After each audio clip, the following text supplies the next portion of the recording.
मीरपुर नाम के शहर में तेजस अपनी पत्नी नीरू के साथ रहता था।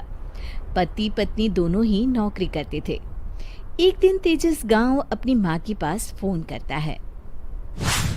हेलो, प्रणाम माँ। जीते रहो माँ, तुम दादी बनने वाली हो हैं? अरे वाह, ठीक है बेटा, मैं कल ही आती हूँ। जब माँ जी शहर पहुंची तो बेटे बहू ने बहुत अच्छे से स्वागत किया। लीजिए माँ जी, चाय। अरे गर्मा गर्म पकोड़े ले आओ माँ के लिए। नीरू रसोई में गई और 2 मिनट में ही पकोड़े ले आई।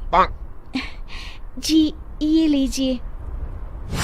बहू, जादू से बनाए हैं क्या? अभी तो रसोई में गई थी। यम्मी। माँ जी, शीला रसोई में पकोड़े तल रही है, मैं बस लेकर आई।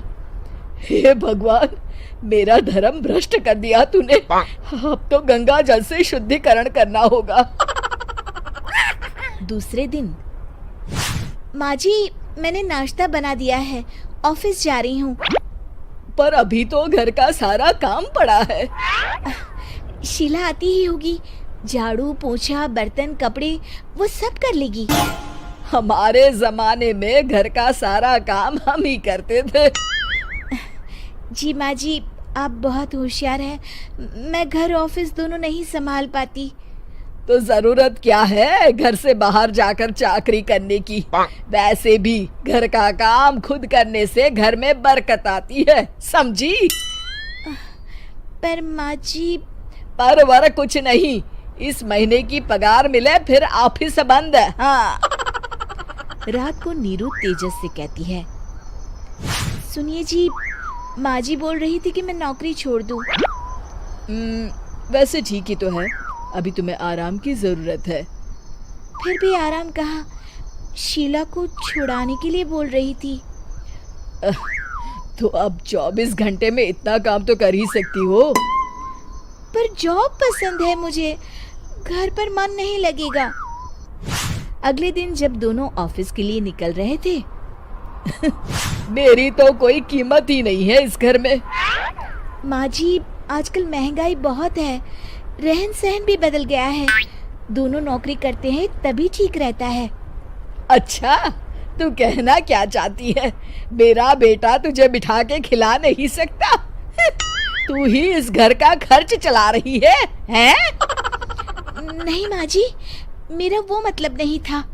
मतलब खूब समझती हूँ, ये बाल धूप में सफेद नहीं किए मैंने। हाँ। अब तो ये रोज का काम हो गया था। तेजस भी रोज की झिकझिक से परेशान हो गया था। एक दिन उसने कहा, नीरू, वैसे भी तुम्हें मैटरनिटी लीव मिलने वाली है, तो अभी से ही छुट्टी ले लो।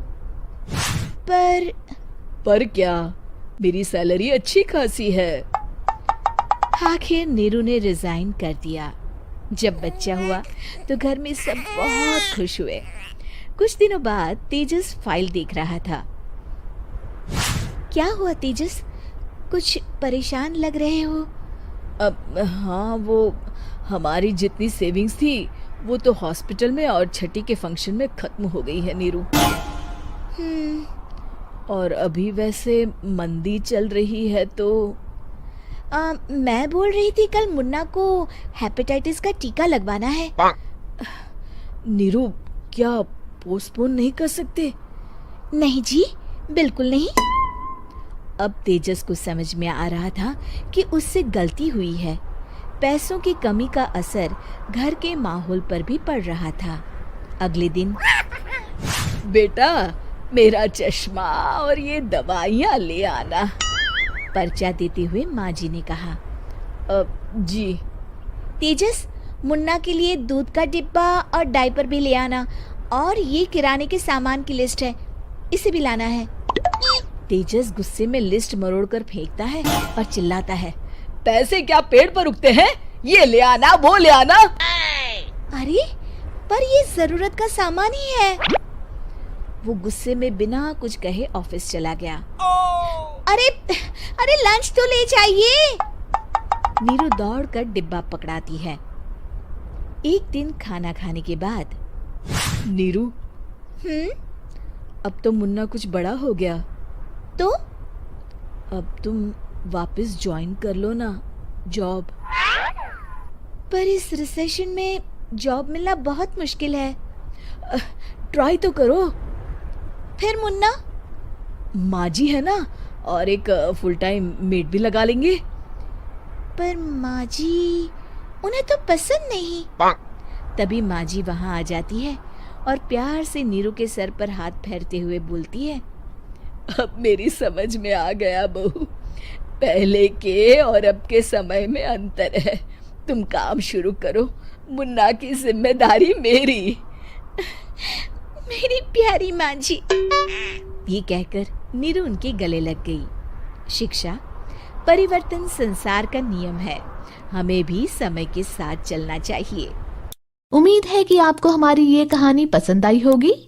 कृपया हमारे चैनल को सब्सक्राइब करें और सभी अपडेट्स के लिए बेल आइकन जरूर क्लिक करें। और हाँ, वीडियो लाइक और शेयर करना मत भूलिएगा।